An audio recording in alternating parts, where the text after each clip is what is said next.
Hats.com. What's up, my family? Listen, first-time listener, or you've been here the whole damn time. Hit that like, hit that subscribe, giddy up, let's go, no notes.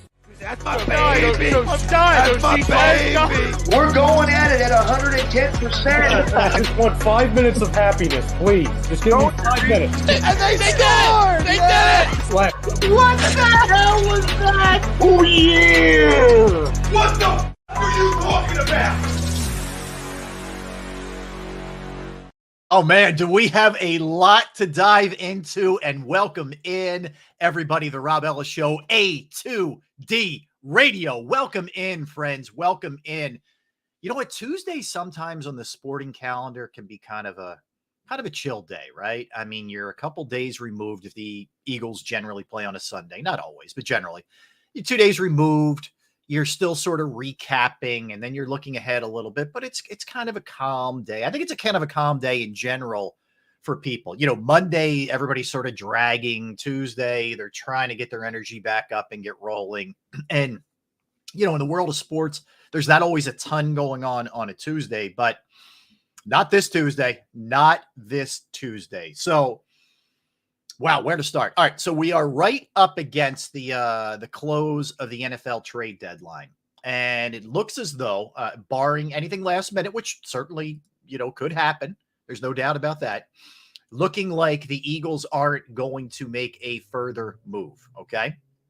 Now, again, sometimes things get snuck on under the wire, and you never quite know, but looks like the Eagles are going to make a further move. So, around them, there have been some things that have happened that are significant, in my opinion, if you're looking at the scope of the NFC.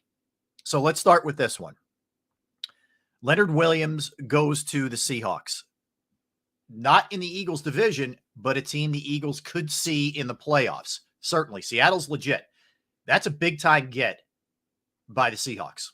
Number one, in terms of a defensive, interior defensive lineman. Really, really good player. Goes from the Giants to the Seahawks. The other one is, you know, the rich appear to get richer here on their defensive line. The San Francisco 49ers have traded and acquired Chase Young from Washington. So you add him to that mix of all the other, you know, Nick Bosa's of the world and Javon Hargrave and some of the other players that they have along that defensive line. Now, what we do know is it's been a bit of a struggle for San Francisco. They've lost 3 in a row. You know, Seattle's got 2 losses. The Eagles are the only team still standing, by the way, with 1 loss, for what it's worth. And, you know, you look around the league, you had the Chiefs putting up a 9 spot against Denver. You had San Fran losing their 3rd and giving the ball away left and right. Brock Purdy looking human. And you've had other teams, Dallas being one of them, who the Eagles play this week, who we'll get into in a second, who were crushed by the Niners and also lost to the Arizona Cardinals, who are selling off parts as we speak. So it's very interesting what's happening here from a landscape perspective around the NFL. Now, we were all waiting to see if the Eagles would make a big move. There was a lot of talk about Jalen Johnson, the corner from the Chicago Bears, who apparently wanted out, but the rumors are the asking price was too high for him and nothing came about. He didn't get moved at all from Chicago, a team that's obviously not going anywhere. You know, Washington's clearly waved the white flag and they're signaling that they're going to be rebuilding this thing. Giants kind of doing that, maybe to some degree. Rasul Douglas also goes from the Packers, another team that is heading nowhere fast. He ends up going to Buffalo. I would say they would be the most significant moves here. Montez Sweat goes to the Bears from Washington as well.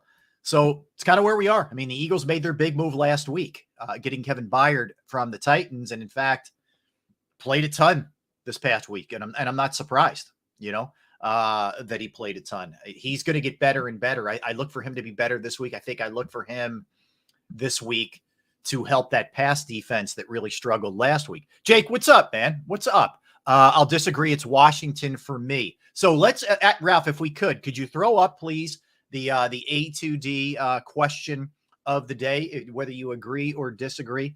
The team I love to hate is the Dallas Cowboys. The Cowboys are the team I love to hate. Agree or disagree? All right. So Jake says it's Washington. That's interesting. I actually thought I would get, if people were going to disagree, I thought I'd get the 49ers.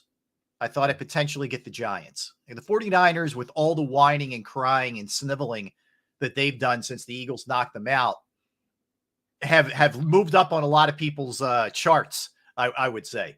For me, it is literally impossible for anybody to surpass the Cowboys in terms of hate, in terms of loving to hate.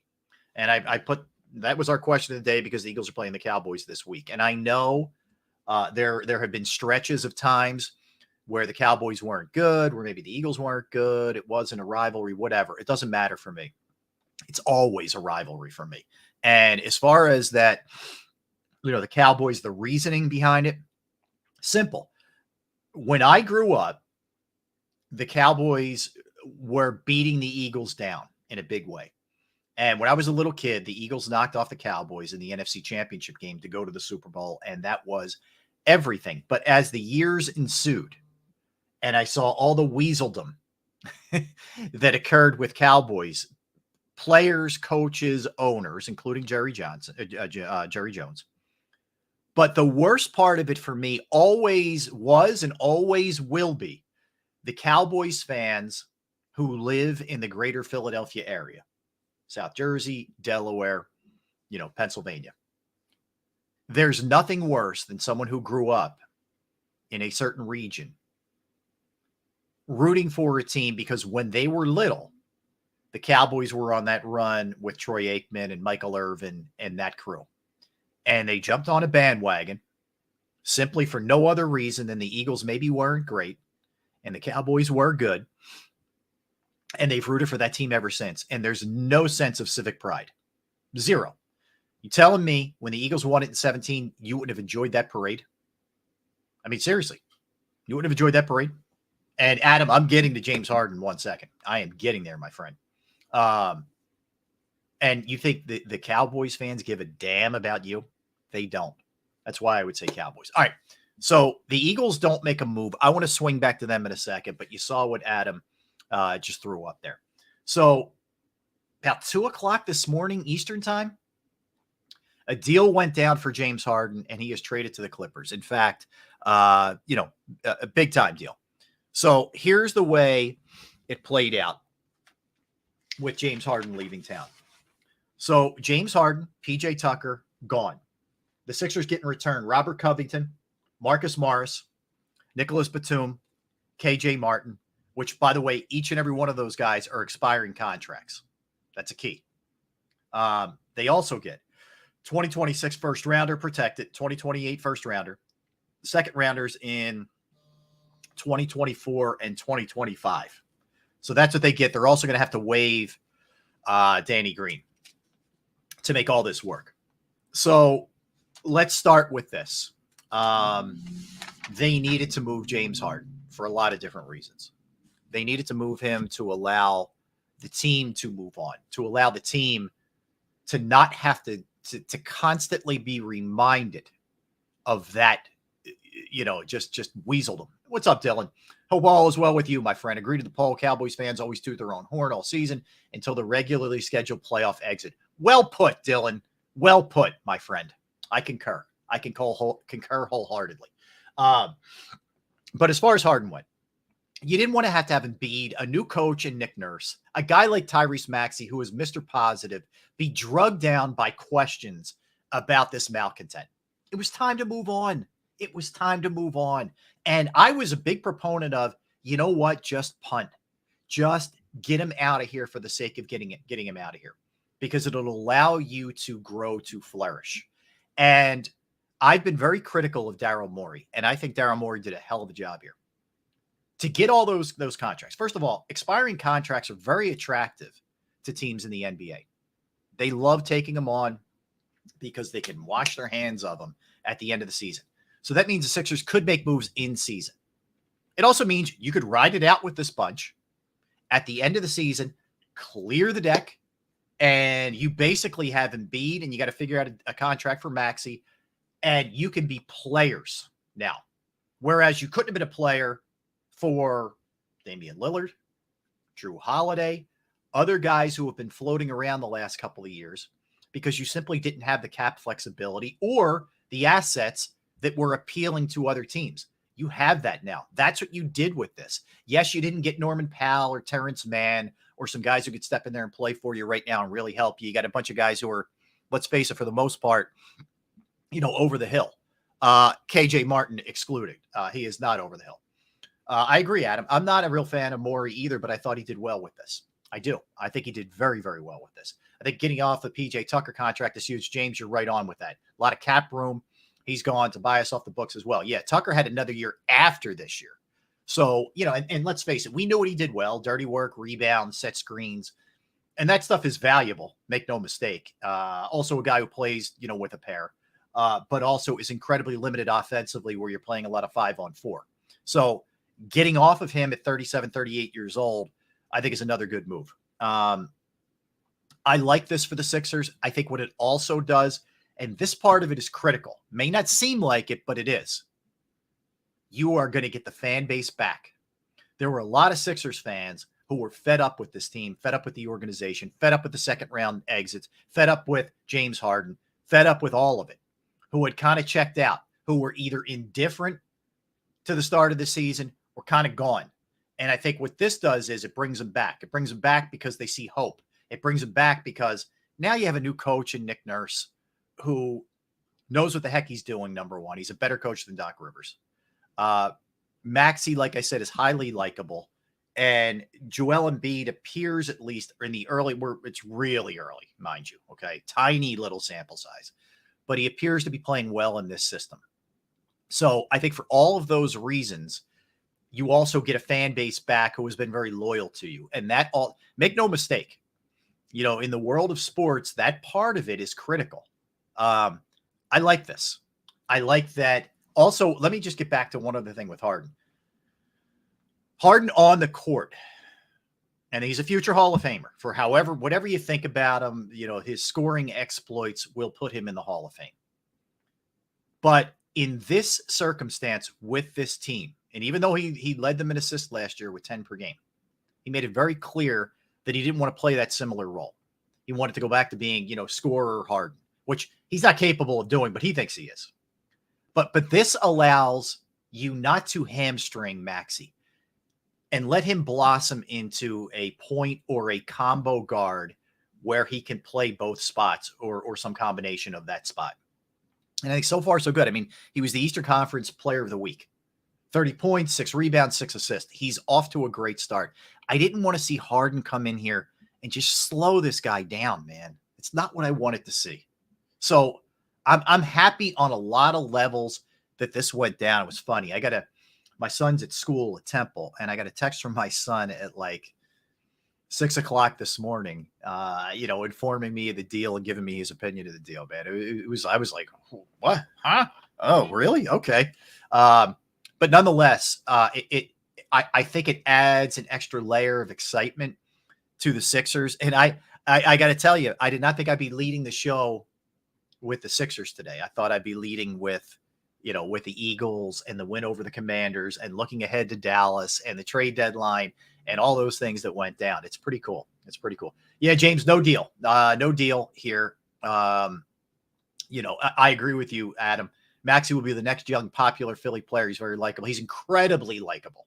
The Q rating is very high, very high. Yeah, Anthony, 49ers did make a move. And they bolstered that defensive line. That's like an all-star team defensively. They are. The question with them is more than anything else, offensively, you see them, first of all, the 49ers with Trent Williams out, their left tackle, that's akin to how the Eagles are when Lane Johnson isn't playing. It's a massive loss. It really is. And also not having Debo there has hurt them. But the question is, from a defensive standpoint, or from an offensive standpoint, are we seeing a regression of figuring out of Brock Purdy a little bit? His numbers are still good, but he is turning the ball over more of late. So a lot to dive into. I didn't even scratch the surface here. Later, we'll get into what happened with the Phillies. I was on with you guys last Tuesday before Game 7. It feels like it was about a month ago, but it was a week ago. So we'll discuss that later. But when we come back, more into the Eagles, the lack of a deal today at the trade deadline, what Bayard means, and kind of where they are. There's a lot of good, but there are some things to be worried about. So we'll dive into all of that. Don't go anywhere. Quick timeout. We'll come back, continue with your reaction in the chat section. I'm Rob Ellis, Rob Ellis Show, A2D Radio. Right back. Royal Billiard and Recreation, proudly celebrating 40 years and our new, bigger showroom. Twice the size and twice the fun. More pool tables by Olhausen. More dartboard sets, including custom reclaimed backboards. More bar and kitchen stools that can change a room. And more bars, including pre-built and custom. Hot tubs, skee ball, shuffleboard, outdoor, and fun. Royal Billiard and Recreation, your ultimate game room store. Now located on Bethlehem Pike in Colmar. In our family, food is our daily bond. My Nonna, affectionately called Mama by many, found solace and joy in the kitchen, sharing her love through delicious creations. She turned her culinary passion into a flourishing business alongside her husband and sons in 1983. Celebrating 40 years is a testament to our exceptional team, friends, family, and beloved customers. With gratitude, we look forward to the future, expanding our brand to share the highest quality Italian food and wine nationwide. Our heartfelt thanks to everyone who has played a part in our story. Grazie mille.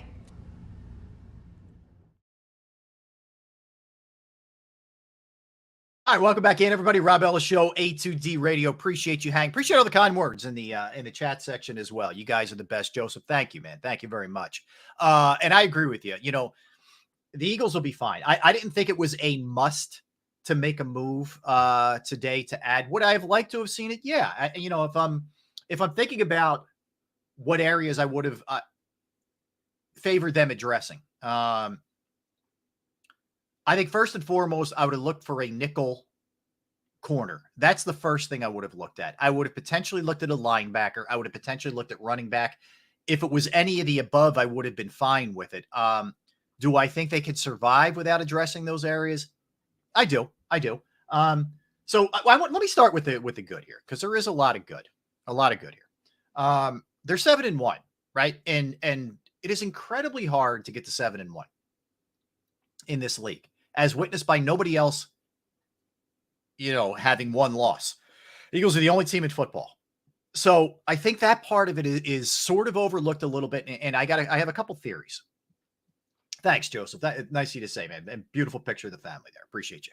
Anthony, I agree, but who would you take? 49ers pass rusher, Eagles, bad enough. Bosa's tough, but now you add Chase Young. Purdy will get better, and I'd rather have a pass rush that can get to the QB than not. Can't say the Eagles because Reddick, while good, I don't know that he can mount. All right, let me address that first, Anthony. Valid concerns. Happy Halloween, Brian. Appreciate it. Yeah, I didn't even say happy Halloween to anybody, man. Happy Halloween. Hope you get plenty of candy today. I still think the Eagles pass rush is really, really good. They have 25 sacks this year. I think that's good for 6th off the top of my head, which is still darn good. And that's without really Brandon Graham giving you anything yet.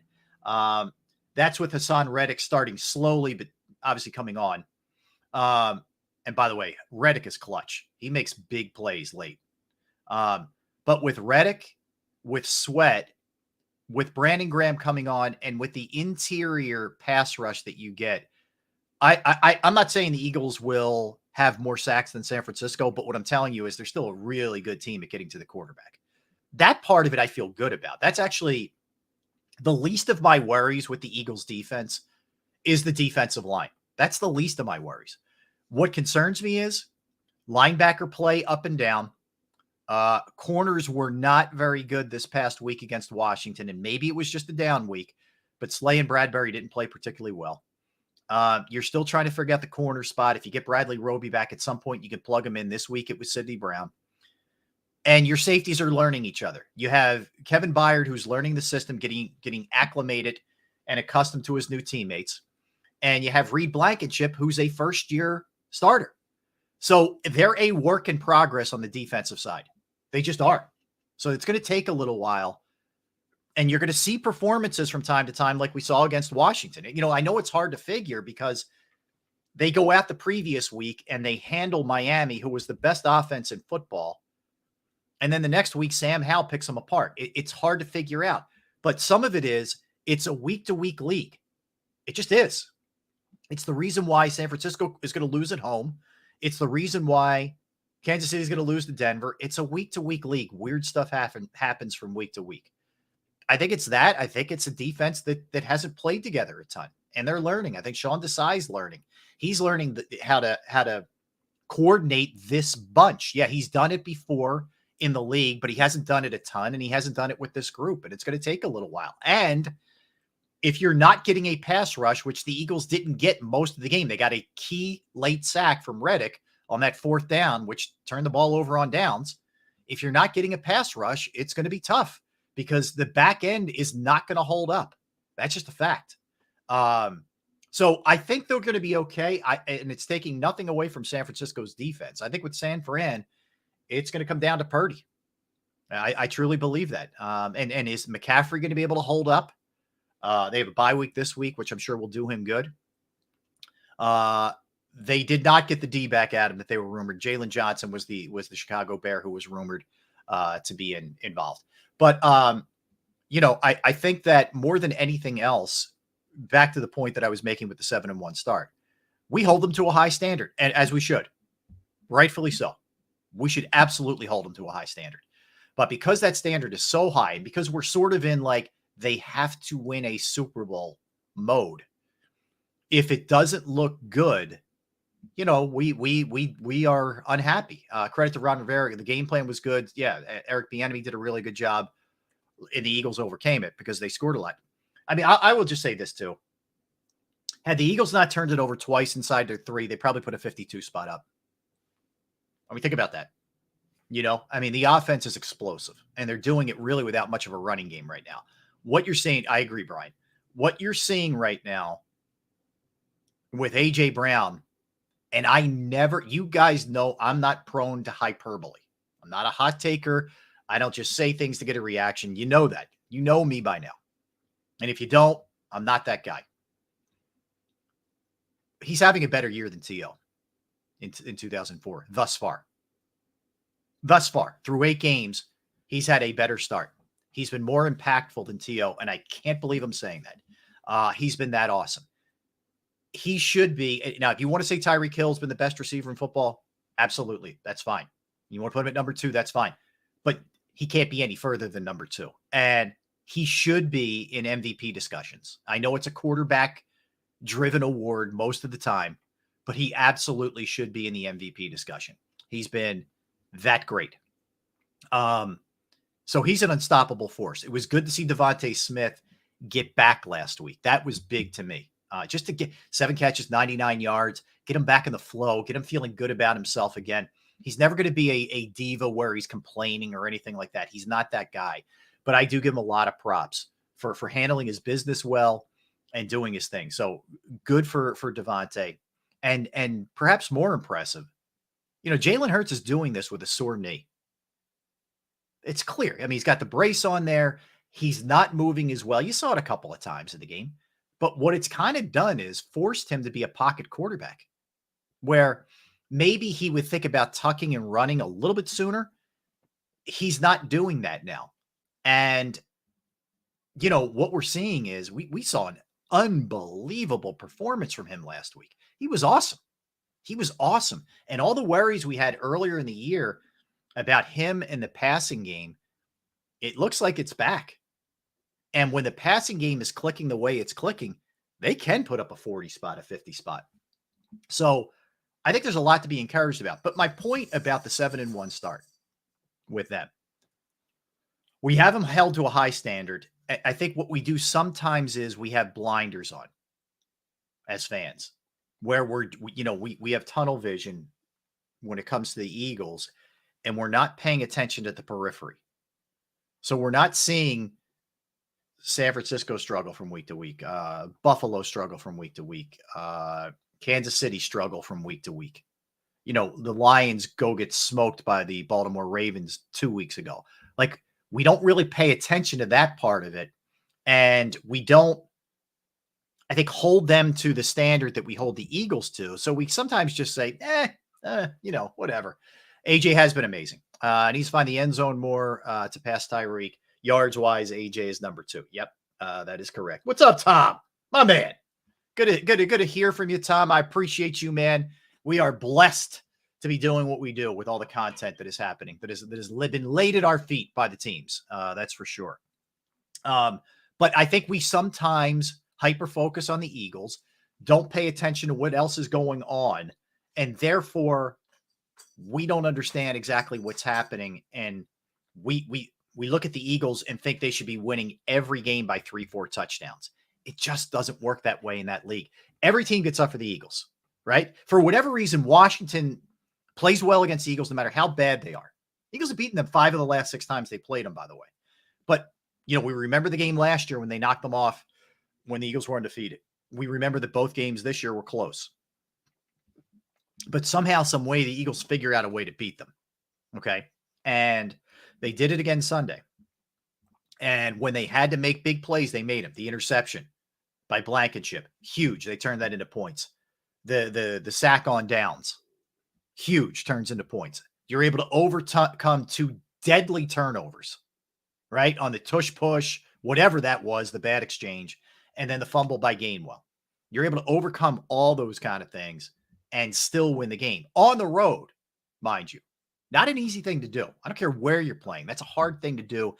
And it's a division game. Weird stuff happens in division games. So I think if we start looking around, what's up, Daz?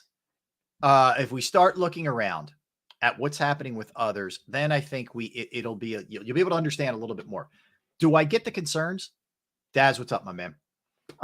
Do I get the concerns? Yeah, I get it. I totally get it. When Sam Howell's torching you, that's real, because you're envisioning, oh my God, wait till they play Dak Prescott. Wait till they play San Francisco. Wait till they play Buffalo. Wait till they play Kansas City. Wait till they play Seattle. I understand. Totally get it. I'm not telling you everything's perfect. Don't put blinders on. Don't be this guy. Don't be this guy. You understand what's going on, or gal. Understand what's going on, but also know that this is happening around the league for a lot of teams. And a lot of teams like the Eagles aren't as good as they're going to be at the finish line.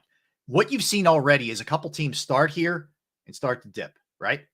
You've seen other teams sort of stay here, and they're going to stay there. They're not going to get a whole lot better. The Eagles are a climber, in my estimation, a climbing team, a team that's going to get better. There's too much talent here for them not to get better. There's a lot to get used to. New coordinators, new faces, dealing with some injuries here and there that have set them back a little bit. But somehow, some way, on the fly, they've been able to overcome that. And that's not easy either. There's an art to that. Yeah, it's what makes teams great, finding ways to win every week. And you know what? A little bit of adversity isn't the worst thing in the world. It gets you playoff tested, even against teams that aren't great. And make no mistake, they're going to go through adversity. When you're playing the teams that they're playing coming up, starting this week with Dallas, there's going to be losses. I got news for you. Anybody thinks they're going 16-1, you're kidding yourself. There's going to be losses. There's going to be setbacks along the way. And there's going to be moments where you're kind of questioning things. And that's okay. But they're too good not to be there at the end. I think they're going to be right there in contention for home field.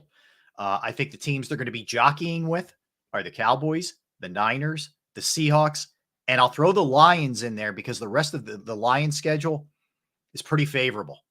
It is the Eagles schedule compared to the Lions schedule, it is night and day. So I think you're going to need to keep winning as much as possible. But do I think 13-4 is a reality? Yeah, I think 13-4 is a reality. If that's the case, they lose 3 more. Because the back end, when you get the Giants a couple times and the Cardinals, you'll be fine there. You'll be fine there. But these other games are going to be difficult. You got some really hard games at home, some really hard games on the road. But you need to establish yourself this week against the Cowboys. You need to show the Cowboys that when you have your quarterback, and it's been very rare that Jalen Hurts and Dak Prescott are both healthy at the same time when they're playing each other. And you also need to show that you can defend Dak Prescott. Dak Prescott at times will have issues against other teams, but for whatever reason, he really beats up on the Eagles. And this week, the Eagles need to show that they can handle their business at their place against them. Greg, what's going on, my man? Yes, I like the way you termed that. Finally got that loser. Harden is gone. Yes. back to being a Sixers fan. I mentioned it earlier, Greg. I don't know if you were on or listening at that time. I think this Harden deal brings a lot of people back who had bailed, a lot of people back who were kind of fed up and done. And I think he comes back. Yeah, Tom, I don't know how Dak owns the Eagles. I can't figure it out either. But I will tell you this, man. This is a game where if you get the heat on him, he does have 5 interceptions. He will make mistakes. Get the heat on this guy, force some turnovers. It's been one of the biggest issues. I love the deal, Joseph, for the Sixers. I love how he must have been on the call. Good line. But I think the biggest thing with the Eagles is they've given the ball away too many times. Jalen's got 11 himself, and they haven't taken the ball away nearly enough. Yeah, Brian, bust out the Rocco jersey. There you go. Do your thing, man. All right, let's get a timeout. Let's sneak one in real quick. And the first round's huge. So there's 2 things on the trade. You got all expiring contracts of the guys you traded for. And now you have multiple ones. Owners and GMs around the league drool at expiring contracts and future ones. You're a player again. You went from being painted in a corner to the house is done. Okay? And it looks great. And now you can operate. Now it's time to party. All right? You want to make a move in season? Here you go. Here's some expiring contracts. You want to make a move in season? Here you go. Here's some future ones. Or wait it out, and guess what? Off the books, goodbye. Tons of money besides Embiid and whatever you're going to get Maxey, and you still have those ones to deal off the top of the deck. There's a lot to do. There's a lot you can do now. Daryl Morey had himself a night or an early morning, depending on where you were. All right? He had himself a good one. Let's get a timeout. We'll come back. We'll continue to discuss the Eagles, the Sixers, the trade deadline, Harden, big goings on in Philadelphia sports. We'll discuss it. Rob Ellis, the Rob Ellis Show, A2D Radio. Right back. In our family, food is our daily bond. My Nonna, affectionately called Mama by many, found solace and joy in the kitchen, sharing her love through delicious creations.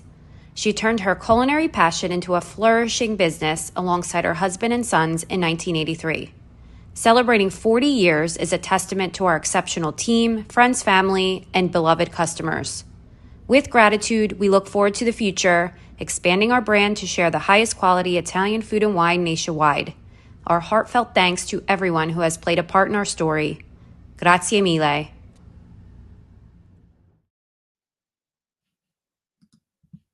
Royal Billiard and Recreation, proudly celebrating 40 years and our new, bigger showroom. Twice the size and twice the fun. More pool tables by Olhausen, more dartboard sets, including custom reclaimed backboards, more bar and kitchen stools that can change a room, and more bars including pre-built and custom. hot tubs, skee ball, shuffleboard, outdoor, And fun. Royal Billiard and Recreation, your ultimate game room store, now located on Bethlehem Pike in Colmar.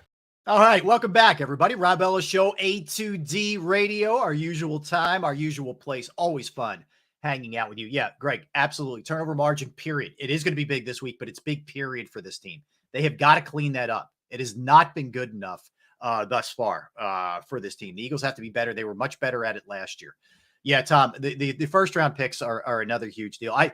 When I started sifting through this thing, imagine settling for 2 first rounders and a first round swap for a player that was never going to play here again. Can't write a better outcome. Martian, I agree with you. Would I have liked, a Terrence Mann or a Norman Powell thrown in there to help the team right now? Yeah, I mean, sure, I would have. But what you did was you got rid of a guy who was going to set out to tear your organization down. He's made a career out of this kind of stuff. You moved on from him. You lifted the cloud. He's like Pigpen in Peanuts. There's like a cloud of dirt just circling this guy. Apt for Halloween if anybody goes out as Peanuts. I'm sure nobody does that anymore. But anyway, but you lifted that, right? You got rid of that part of it. And you got real value in return. Like, it doesn't look like it on paper, maybe necessarily, where I guess people are saying to themselves, well, okay, Robert Covington's cooked, Nicholas Batum, Marcus Morris. And first of all, I like KJ Martin a little bit. Let me just say that. He's athletic. He had a pretty good year for the Rockets last year. He might be a guy that sticks around. Just keep that name in mind. Remember his father, Kenyon, played a long time in the NBA. He's got pretty good, bloodlines. But nonetheless, you get those guys who are expiring, which is incredibly valuable. And I'm sure that was like a deal breaker with Morey. Like, hey, I'm only taking guys expiring if I'm not getting those guys. And then the ones are huge. The ones are huge. They get some guys here who, potentially at the end of the season or in season or after the season, is where you can now get involved. And think about this too. In this league, there's a lot of turnover. So we sit here now 3-4 games into the season, and there are guys who are, happy campers, at least right now. It's only a matter of time before people start to get upset. One out. And we know how this works with star players. When they want out, they get what they want. It's just the way it works. Okay. Harden had a better draft return than Dame. Let that sink in. Yeah. I mean, it's an interesting pull from Morey. That's for sure. There's only one downside to this whole thing for me. One downside. What's up, Steve? The only downside for me with this whole thing is that Harden got what he wanted. You know what I mean? Like if you strip off everything else, he wanted to go to LA and acting like a brat. It usually gets these guys what they want. Here's why. He didn't have a no trade clause. So I think most people would say, oh, hey, just ship him off to wherever, send him to Minnesota or Utah or whatever. Not that those teams wanted him, just hypothetically.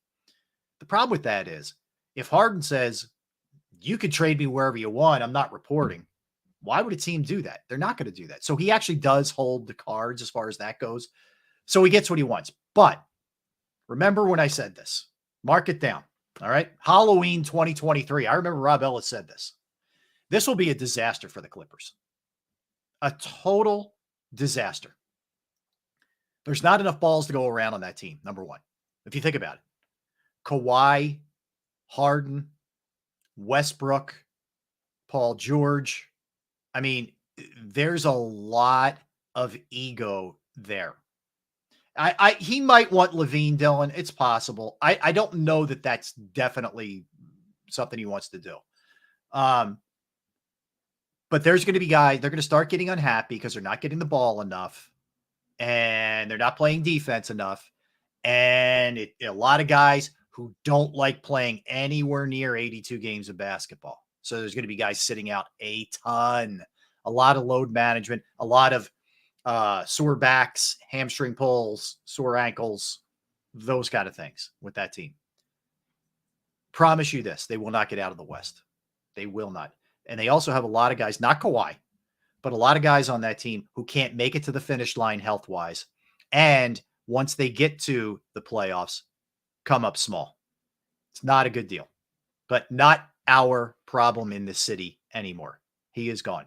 Clippers fans are livid. The Clippers made this trade. According to KZ, Covington was a big help out there. Welcome home, Rocco. Yeah, I don't think it's going to, I think it's going to be a mess. I really do. I think it's going to be a mess out there. And I'm very curious. I watched the first 2 games. For the first 3 games, for the Sixers. And they won their last 2. They lost the opener and played Milwaukee tough. Now it's going to be interesting because Nick Nurse absolutely, has the core of this group in place and knows what it's going to be. Doesn't have to cater this thing to Harden if he was going to come back, right? That's going to be interesting to me too.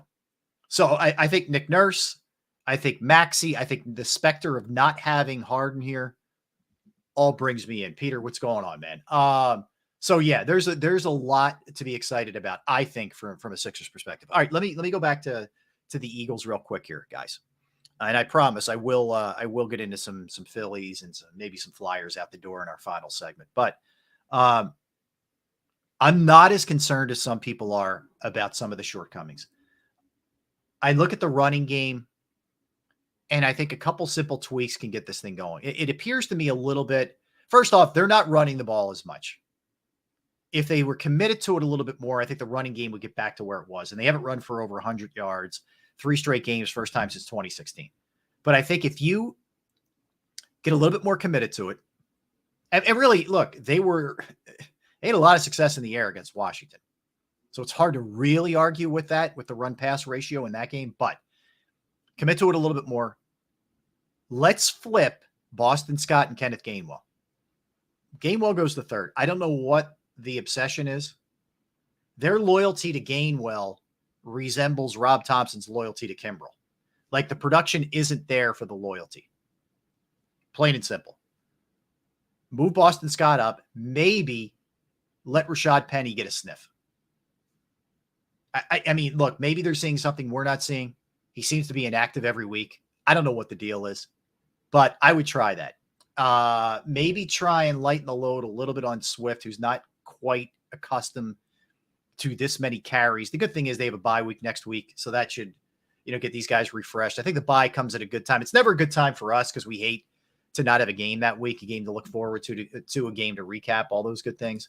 But certainly for the players to be about right at the midway point, and beaten up a little bit, it's a good thing for them. Make no mistake. It is a very good thing for them. But I would try that, see what it looks like. Also, Leonard Fournette was grabbed up by the Bills also, in case you didn't see. Gainwell picked up Sanders slack towards the end of last season. I think he feels he has that in him. They might feel that, Dylan, but the production's not matching it. It's just not. I know he's the best running back they have in terms of, pass blocking and that kind of thing. Like I get that point, and I'm not discounting it. But nonetheless, you need more production out of your backup running back. Most teams will throw a little bit of a 1-2 punch at you, and they need to be better at that. So I think that'll come along. As far as the passing defense goes, I don't know that it's ever going to get to a point where you feel good or comfortable with it this year. Every team has a weakness.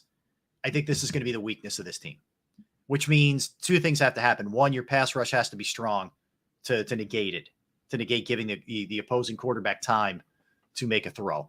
So I think that part of it's big. I think the other piece to that is you have to score points, right? I mean, the Eagles right now are third in the league in scoring. Dallas is scoring 28.1. Eagles are 28.0. So they're only behind the Dolphins. So both of these teams can score. And the Eagles are capable of better than 28. I believe that. Especially the way Jalen's throwing right now with the dominance of A.J. Brown, with how good Devontae Smith is, how good Goddard is. And you could have Cam Jurgens back this week too, which maybe that played a little bit of a part in the inability to run the ball, maybe.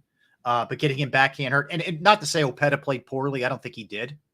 But Jurgens is better. There's a reason why Jurgens was starting. He's better. So if you get him back, that's big. It looks like they avoided, a potential landmine with Jalen Carter in his back. That's another reason why I don't think the pass rush was as strong last week. I mean, they lost him pretty early in that game. Not having Jalen Carter is a big, big factor into this defense. So if he can come back and play this week against the Cowboys, I mean, enormous for this team. I see a lot of points being scored in this game. The over-under, last I checked, is 47. I think there's going to be a lot of points scored in this game. It's going to be a back-and-forth affair. I think it's going to be a tight game. I do like the Eagles to win it. I'll get more into the details in a little bit. I'll tell you who I think is the player of the game. But I think the Eagles take care of business here. And if you think about it, if they end up 8-1 going into the bye, what an unbelievable accomplishment. Because not only is it just hard to do, period, but it sets you up to give you some leeway if things get a little sideways here during this stretch. I mean, you got to go to Kansas City at some point. You got to go to after the bye. You got to go to Seattle later.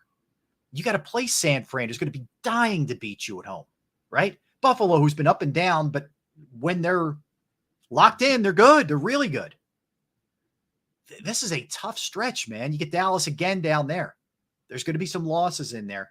But the fact is, you've been putting deposits in the account a ton here with wins. If you get one more against Dallas, you will be 3-0 in the division at that point, with 2 to play against the bad Giants team that's going nowhere, and then the Cowboys one more time because you swept out Washington.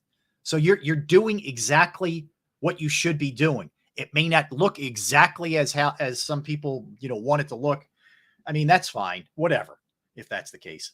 But I like what I'm seeing from this team, and there's a resolve with this team that not a lot of other teams have. Okay. It's not going to be like last year in terms of the amount of games that aren't competitive. It's just not. And I think we all need to sort of just understand that it's different. They're more banged up. They're probably a little bit less talent at the secondary. It just is what it is. It just is what it is. All right. We'll come back. We'll go through again. We'll run through the trade deadline, the Eagles, the Harden deal. We'll look at what went wrong with the Phillies. We'll touch on the Flyers before we get out of here. A lot to do. We got a lot to do in the final segment. Don't go anywhere. You are attuned to the Rob Ellis Show, A2D Radio. We'll be back. Hats.com is the premier destination for quality and fashion-forward hats and more, with designs for every style and trend.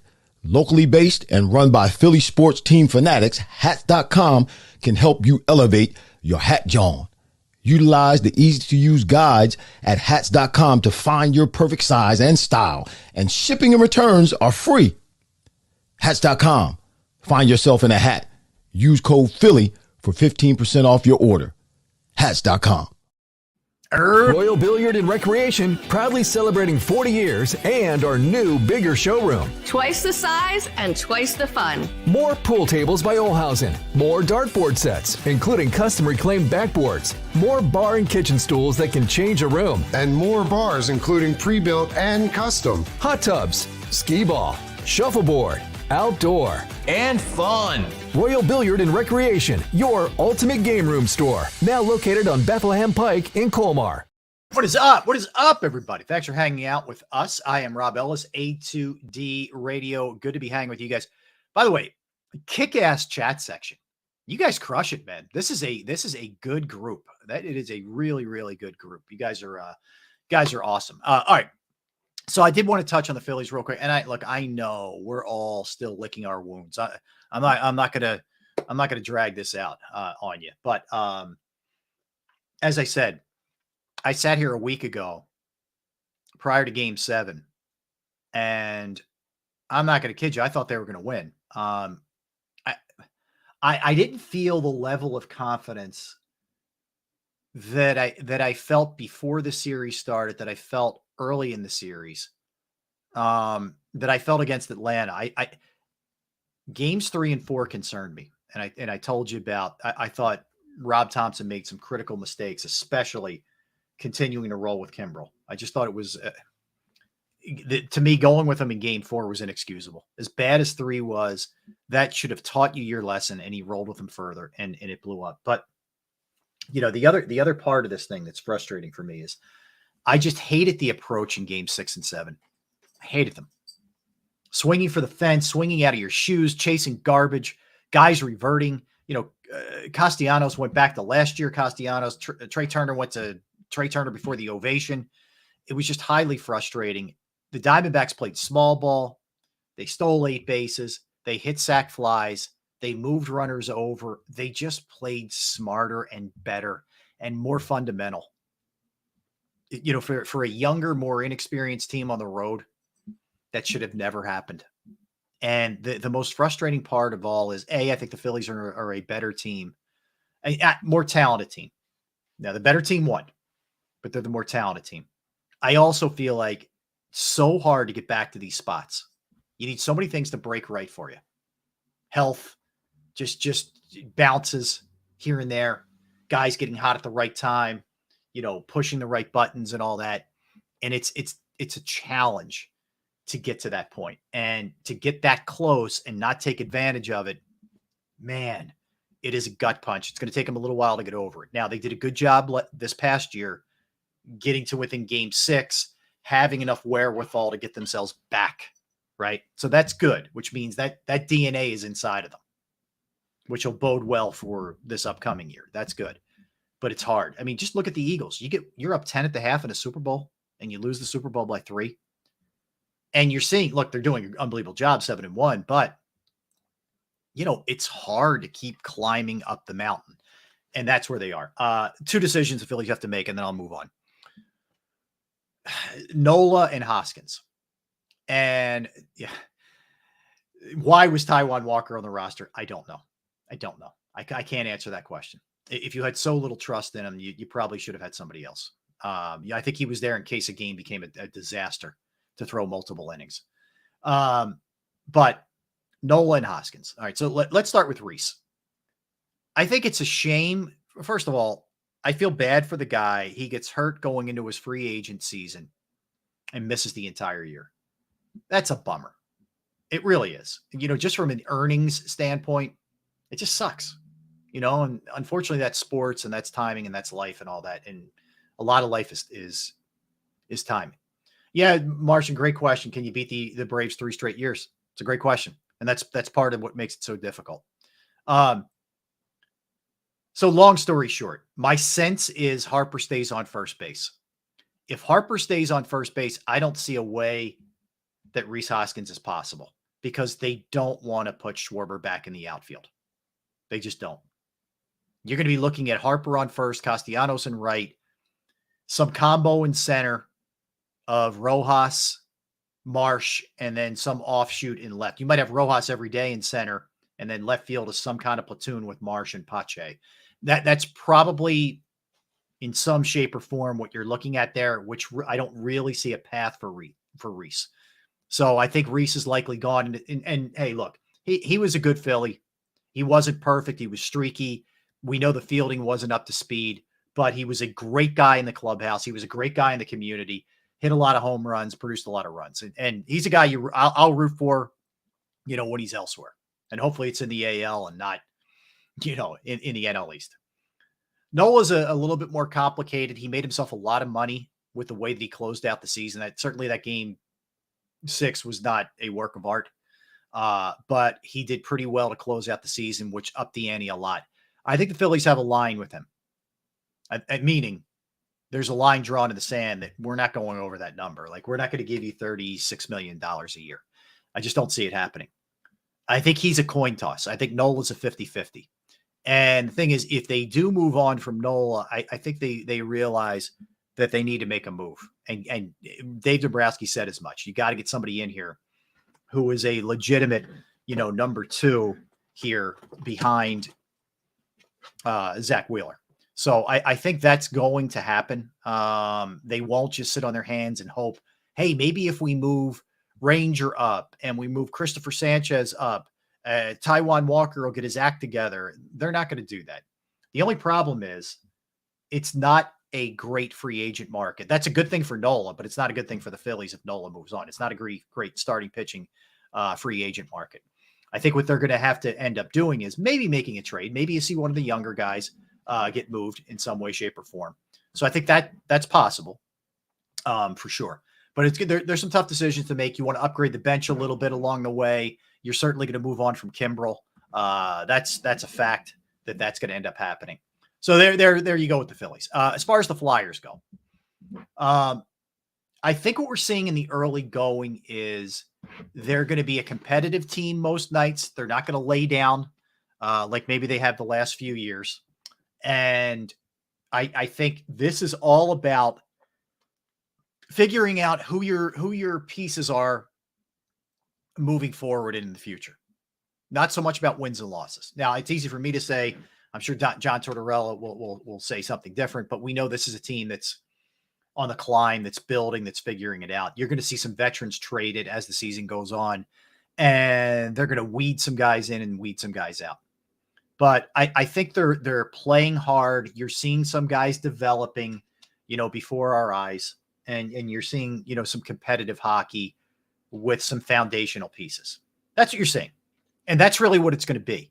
You take the approach you take with the Flyers is vastly different than how you view an Eagles game, a Phillies game, or a Sixers game, because all 3 of those other teams are in win now mode. That's not what the Flyers are all about. It's a slow build with Jonesy and Briere and the new people that are in place. So I'm good with what I've seen thus far from them. And in fact, I like what I've seen so far from them. So there we are. I mean, the Sixers have a sort of renewed sense of excitement and optimism with Harden being gone, and, with kind of where things are going, not only this year, potentially in season, but in the offseason as well. As far as the Eagles, we're now past the trade deadline. This is who they are. Now they could always sign somebody off the street and, to try and strengthen or supplement certain areas, but kind of what you have on the roster is what it's going to be, excluding some guys coming off the injured list. So the question you ask yourself is this good enough? Like, as presently constituted, is this team good enough to win a Super Bowl? My answer to that is yes. I think they are. I absolutely think they are. They have to improve in certain areas for that to be the case. I obviously pass defense has to be better. It can't be this inconsistent. It can't look like it looked against Miami and the Jets. And I know that's the Jets and Zach Wilson, but it can't look like that and look this bad, last week. That can't happen. They need to get better there. They need to not be one-dimensional on offense. They need to be able to run the ball, to take some heat off of Jalen, especially if Jalen is immobile right now. Let's just hope that he gets through this Dallas week without aggravating that knee or making it worse or whatever. And then the bye week will just do him good and he'll be ready to roll after that. That's all you can really hope at this point, because we know that that's the key to everything, is keeping him healthy, keeping him upright, and they're going to be fine. But yeah, I mean, here we go, right? We've been talking about it when the schedule came out. Oh my God, that stretch that begins with Dallas, and what's that going to look like, and blah blah blah. Well, here we are. We're here now. So enjoy this week, folks. That's what I would tell you more than anything else. There's something special about a Cowboy week, especially when both teams are good, especially when both starting quarterbacks are playing, and we got it all. We got it all right now. And you think about it from Dallas's standpoint. Dallas already has 2 losses. Eagles beat them. They take a 2-game lead on them. Eagles go to 8-1, and the Cowboys are 5-3. That's a big deal. That's a really big deal. Is there light at the end of the tunnel with our pass defense? Asks Martian. Yes, because Kevin Byard's going to get better. The younger guys are going to get better. You hope it was just a real off week for Slay and Bradbury. There is light at the end of the tunnel, but if you're expecting the secondary to be as good as last year, they're simply not. So I would just tell you that's not the case. Despite the Phillies' downfall, it's a great time to be. I agree with you. KZ. It is a great time to be a Philly sports fan. I mean, we have 3 teams that you feel like 2 are certainly in contention to win championships in their respective sports. And the other one, I think, made a move today to garner interest again and some faith in Daryl Morey again. This was a good day for the Sixers. It was a very good day for the Sixers. I kind of wish they were playing tonight or Wednesday. They don't play till Thursday, but I'm excited to see what this looks like. I don't know.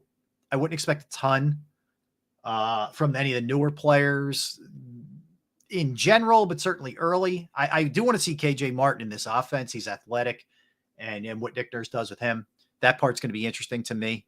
And, just what you can get out of some of these other guys. I know with Marcus Morris, he's going to be excited to be playing in his hometown as long as he's here. And, Robert Covington knows the lay of the land, all those kind of things. So it's going to be fun. It's going to be fun. That's for sure. And I think that, now that we're into November, starting tomorrow, this is when thanks, Adam. I appreciate you, man. Thanks for hanging.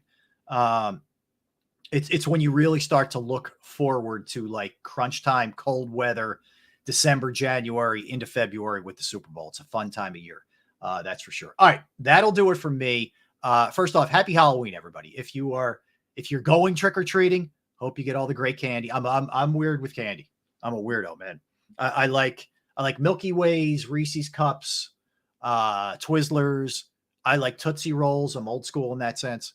I'm not a big Almond Joy guy, or I don't love a lot. Like Kit Kat is not really my thing. I don't like the crunchies so much. But if you're going trick-or-treating or you're giving out the candy, be generous to the kids. Make them say trick-or-treat. No, do whatever you got to do. But have fun. Have fun out there. Be safe out there.